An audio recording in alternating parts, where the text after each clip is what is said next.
Vicepresidenta, es la primera vez que viene a Desayunos Informales. Lucía Topolansky, muchas gracias por venir. ¿Cómo anda, Lucía? Bien, bien. Hola, Lucía. Me invitaron muchas veces. Sí, pero como vicepresidenta... Pero, ¿sabe? Sí, pero lo que pasa es que como vicepresidenta me invitaron, pero recién pude aceptar hoy porque tengo que ordenar. Sí, claro, ahora está un poco más ocupada, ¿no? Bien, y la vemos con el lazo violeta, que hoy también muchas de las mujeres en los medios estamos de violeta por el Día Internacional de la Mujer. Y hace unos días diste una entrevista en el diario El País en que dijiste que sos defensora de la mujer, pero que no te definís como feminista, que el feminismo es una expresión extrema y que temés que la pelea por la igualdad derive en una guerra de géneros. Sí, hay mucho feminismo, algunos son extremistas, algunos son extremos. En Argentina, yo le decía a la periodista del País, hay un grupo que lleva las definiciones a no permitir el ingreso de hombres a sus casas. A mí me parece un extremo porque la sociedad tiene que ser una sociedad de convivencia.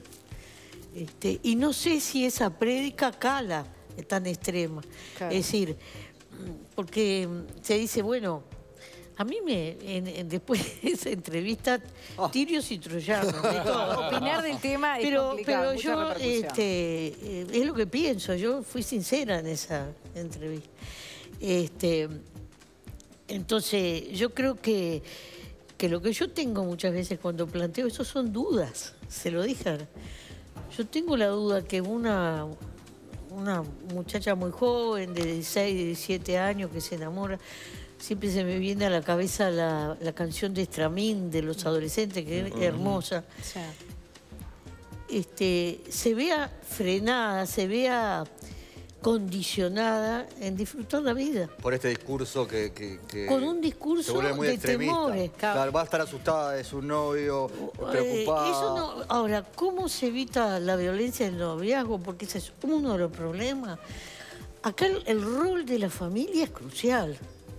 La educación en valores que puede haber en la familia y en la educación, pero la familia es decisivo, ¿no? Para la mujer y para el varón también, porque también si ese varón fue criado justamente con tolerancia y todas estas cuestiones, no va a generar... El varón violento tuvo una madre también. Exactamente. Claro. Entonces, el problema... Yo no soy socióloga, me encantaría poder entender en profundidad. Esto es un tema complejo, ¿no? Porque ahora me dicen que hubo otro femicidio, ahora hace unas horas. Y que por lo que confirmamos ahora, Lucía, perdón, parece que la mujer también falleció lamentablemente, además del policía. Bueno, es terrible, pero ahora... la pregunta para los sociólogos, para los que tienen el conocimiento, es que cuál es el razonamiento, las causas para que se lleve una discrepancia al extremo, ¿no? Ahora, a veces uno, y yo me hago esta pregunta en las redes sociales, ve una agresividad que es escrita o verbal, porque algunos tienen audio, y uno dice, ¿y a qué va a llevar esto? Yo me hago esa pregunta y tengo derecho a hacerme. Claro, y tú te haces muchas preguntas porque te genera una cantidad de dudas y da la sensación a veces que los colectivos como que en este y en otros temas como que nos obligan a tomar posición. Los colectivos tienen todo el derecho, si están convencidos, y yo creo en la libertad, de estar convencidos y sostener que ese es el camino. La libertad de los que dudan, y su verdad, también.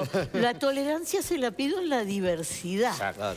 Porque, ¿qué pasa? Ese colectivo, para crecer, para lograr, por ejemplo, la consigna de hoy, un paro mundial, precisa convencer.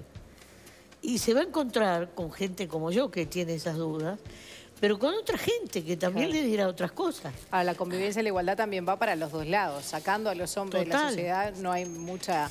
La convivencia es entre y que por géneros. suerte no todos los hombres son iguales. Claro, es intergeneracional, es interetnia, es decir, la convivencia está llena de componentes.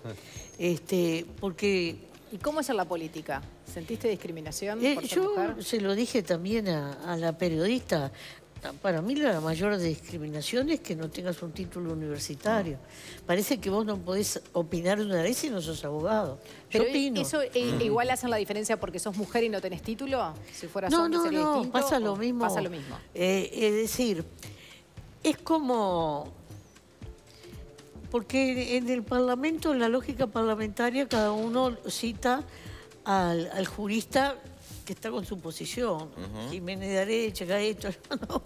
Y como hay varias bibliotecas, uno puede tomar partido. Yo tomo partido y tengo derecho, pero no tomo partido livianamente. Estudio y me asesoro, ¿no? Yo hace no mucho tuve un intercambio con el Tribunal de Cuentas por el tema del subsidio de Sendic, y yo me basé en una biblioteca y el tribunal votó en mayoría, no había unanimidad tampoco, ¿no? En mayoría se basó en otra biblioteca. Bueno, es probable que ahí hubiera abogados y eso. Yo no soy abogado, pero tengo derecho, y a veces ahí sentís algo, es sutil esto, ¿no? Pero bueno, Pero eso, ¿sentiste más discriminación por eso, por ejemplo, a lo largo de tu carrera política, de no tener un título, que por ser mujer? Sí, yo ni que hablaba, porque lo que pasa que yo sé que a alguna gente le chocó, pero yo me planto en la vida. Porque si tú salís achicado a cualquier combate, salís perdiendo. ¿Entendés? Entonces vos te tenés que plantar en la vida. Yo creo que yo no tengo hijos, pero si tuviera, no querría criarlos en una bola de cristal entre algodones, porque cuando salgan a la vida no va a tener piedad, porque la vida no tiene piedad a veces con la gente. Entonces tienen que salir con las fortalezas, con las defensas. Por eso lo positivo que yo le veo a estos movimientos es que pusieron el tema sobre la mesa. Y estamos hablando de estas cosas. Claro, eso también lo digo. Y bueno, y hay que aceptar la diversidad. Es decir, yo me pregunto, en la marcha del año pasado, y pienso que esta va a ser igual de grande o más.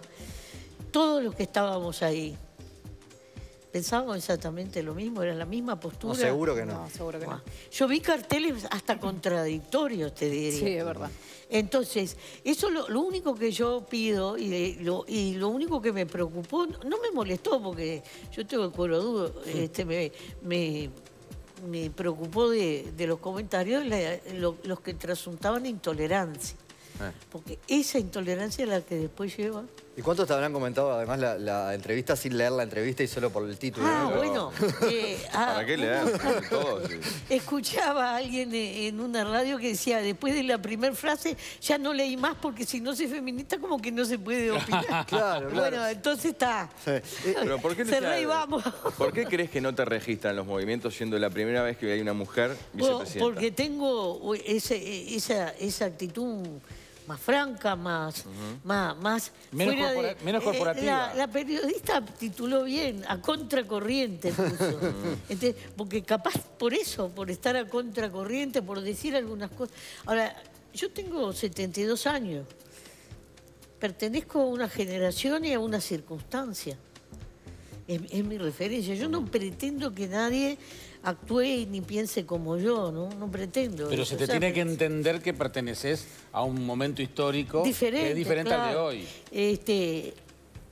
Yo pertenezco a la generación que estrenó la minifalda, pero había que atracar con la minifalda. Sí, claro. Porque ahora está todo muy lindo y muy sencillo. Pero ¿quién abrió la brecha? No, ahora nos acordamos, yo soy de la misma generación, fui compañera de clase de la ministra de Vivienda en la facultad, ¿no? Éramos un puñadito de mujeres y atacábamos con todo. Rebeldes. Vamos arriba, sí, rebeldes. Ahora, yo creo que no se puede perder esa rebeldía, porque si no a veces se cae en una quejadera. Yo no sé, esa es mi percepción. De repente en el siglo XXI, en el año 2018, la realidad, las circunstancias otras yo no las llego a percibir. Lucía, ¿cómo crees que...? Porque eso también, yo veo mis limitaciones, ¿no? Lucía, ¿cómo crees que va a tratar el Frente Amplio a la interna, por ejemplo, el tema de la equidad, por ejemplo, a la hora de armar su discurso, sus listas, su fórmula? Hay unas resoluciones, hay resoluciones del plenario de ir a la paridad en las listas. Yo no tengo ningún inconveniente, aunque no creo, porque yo cuando hicimos la primera ley de cuotas, advertí en soledad en la bancada, esto lo van a trampear así, fue lo que pasó. Porque yo conozco, además el sistema electoral uruguayo es complejo. Están las alianzas, los lemas, los sublemas. Te doy esto, vos dame aquello. Las suplencias, etc. Y el que no entienda eso, entonces cuando se prescinde de eso y se ve como pelada una papeleta así con... No, después se lleva la eso. Yo no me la llevé porque yo lo preveía y lo anuncié. Ahora, ¿por qué yo confío en la voluntad política? Porque el sector al que pertenezco fue el que ha puesto más mujeres en el ruedo y de mayor cargo. Pero porque hubo... A mí me dijeron... Pero no por cuota, porque están convencidos de que dicen, una me criticaba y decía, bueno, porque como tiene cabeza masculinizada, no me acuerdo la palabra que usaba, por eso los compañeros la votan. No, uno se abre paso en la vida. Obvio. Y va asumiendo responsabilidades. Entonces, el día que gobernamos este gobierno, Patricia Ayala y yo, que le dije a Tabaré cuando arrancaba el avión, mirá que te cerramos la frontera. Ese día, obviamente que había que subrayar algo. Más allá de que fuera por el tema de Suprema, más allá de lo que fuera en la historia, no había pasado.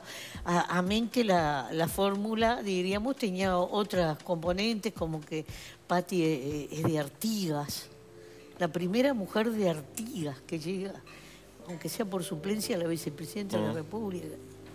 Capaz que, por ejemplo, cuando hablamos de entender. Sí, ahí cuando hablamos de discriminación, capaz que es mucho más la discriminación que hoy sufre en Uruguay, por ejemplo, quienes viven al norte del Río Negro, ya que mencionás Artigas, en muchas cosas. Este país, nosotros hemos hecho ingentes esfuerzos, pero este país nació de un puerto, por tanto, nació muy centralizado. Que tenemos acá cerquita. Claro. Entonces, por eso... la gente del norte del Río Negro tiene más problemas. Pero, ¿cuál fue la apuesta más fuerte del Frente Amplio? La de la descentralización de la educación. Era impensable, 10 años atrás, 12 años atrás, que hubiera universitarios en Tacuarembó. Hay que conocer ese campo. Yo convido a la audiencia a conocer ese campo. Y la realidad de la ciudad cambió. Porque esos chiquilines, no todos se vuelven a su casa el fin de semana. Claro. Entonces, a mí un comerciante me decía, a mí me vino bárbaro, volví a ver un pub que tenía que estaba medio muerto, gente que alquila, porque todavía no están los dormitorios de los residentes, gente que alquila piezas para estudiantes, yo qué sé, hubo una cosa revulsiva. Y la educación siempre tiene una cosa mágica y es que derrama. Entonces, ese esfuerzo, porque sería mucho más barato dejar la centralización. Ojo. Claro, que sigan viniendo, claro. Claro. Lucía, hablando sobre la política y las mujeres, Constanza Moreira habló de una fórmula mixta, hombre-mujer, mujer-hombre. ¿Te parece que se puede llegar a las próximas elecciones? Yo no tengo inconveniente como sea la fórmula. Mi gran preocupación es ganar la elección y que quienes los pongamos consigan votos. Ojo, sin Pepe dijiste también, ¿no? Sí, dijiste el peor escenario es el de Pepe, pero todas las encuestas le dan que si lo ponen le va a ir mejor. Bueno, eso es un punto aparte, pero yo estoy convencida de que si tú pones la mejor fórmula, lo puede decir Constanza o el que sea, pero no consigue votos, no lograste el objetivo. Claro. Entonces ahí lo del género, en realidad, me pasa más a un segundo plano. Ni el género ni la edad, porque tampoco... Sí, ni el género ni la edad. Ni la cédula de identidad te asegura votos. Ni la condición ni nada. Yo lo que quiero es que consiga votos. Claro. Yo tengo que tener dos claves. El mejor programa, es decir, la oferta. Y la mejor gente. Y quién la represente mejor en sintonía con la población. No, lo de Pepe es distinto, porque Pepe tiene 82 años. Yo creo que va a tener 85 cuando termine la legislatura. Y si nosotros, como partido político Frente Amplio, no somos capaces de generar recambio, fracasamos. Hemos fracasado porque la política tú tenés que tener siempre a alguien a quien le pases la bandera. ¿Y eso está pasando o sería un poco forzado? No es forzado, el problema es las tres figuras potentes del Frente, que son Tabaré, Danilo y Pepe, no por voluntad de ellos, pero de algún modo anulan otra generación cincuentona, porque en Uruguay jóvenes cincuentón. Política ni que hablar. La renovación es Daniel Martínez, que tiene 60, así que... Así que, seamos claros, ¿no? Le echan, no por voluntad, pero es así. Cuando hay personalidades muy fuertes en política, vos lo ves en Brasil. En Brasil es dramático lo que está pasando. Bueno, le pasó al Partido Colorado con Sanguinetti y Valle, que al seguir después no... O sea, ¿tú tenés un candidato? Yo tengo candidatos, sí. ¿Se puede saber? No. No, porque acá empiezan a tirarle el blanco a la gente. Acá hay que tejer mucho y conversar mucho. Pero ¿cuándo hay que poner el nombre arriba de la mesa? Porque ya estamos cada vez más cerca. Nosotros lo vamos a poner a fin de año. A fin de año. Porque nosotros tenemos el 1 de diciembre, empieza el Congreso del Frente, y ahí vamos a definir la propuesta. Nosotros va a ser 15 años que gobernamos cuando termine esta legislatura, y sabemos que el gobernar desgasta. No hablo de poder, porque poder, la totalidad del poder no lo tenemos. Desgasta, y que, bueno, hemos prolijamente repasado nuestro programa. Hay una cantidad de cosas que ya están sobre la realidad y que incluso la gente las toma naturalmente, muy natural las toma. Es decir, un pibe de hoy le parece lógico que haya boleto estudiantil. Yo vi morir estudiantes por la lucha del boleto estudiantil. ¿Te das cuenta el abismo, no? Entonces, tenemos que ser muy creativos en la propuesta. Porque ganar 4 elecciones seguidas no es fácil para nadie en el mundo, bueno, en la historia del Uruguay. Sí, en la historia del Uruguay sí, porque los colorados gobernaron 90 años más. Escúchame, el Uruguay es el peor ejemplo para esto. Porque los blancos se quejan, pero los colorados va y dale. Nunca se iban de aquel gobierno. ¿Entendés?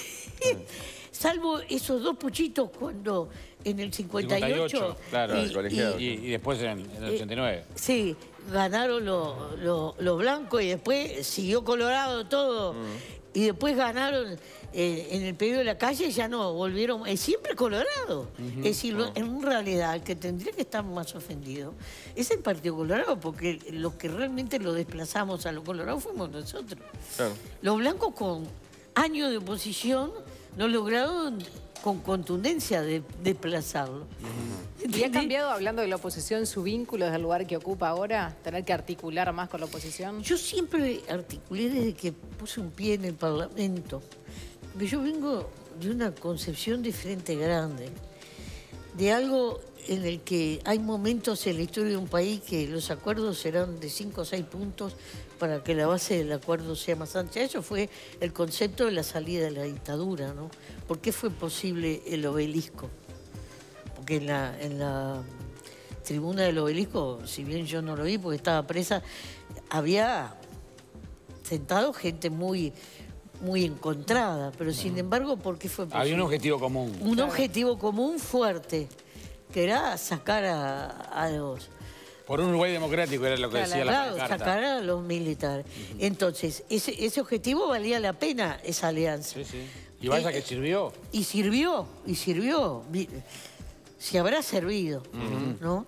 Y si bien nosotros tuvimos que arrancar a un periodo democrático con proscripciones y una serie de cosas que muchas veces en las celebraciones lo recordamos, y está bien, porque no se puede olvidar el pasado,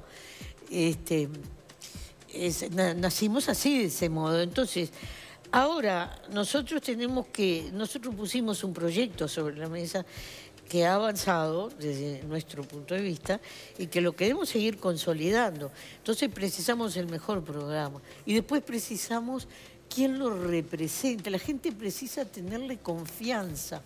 Hay un ida y vuelta.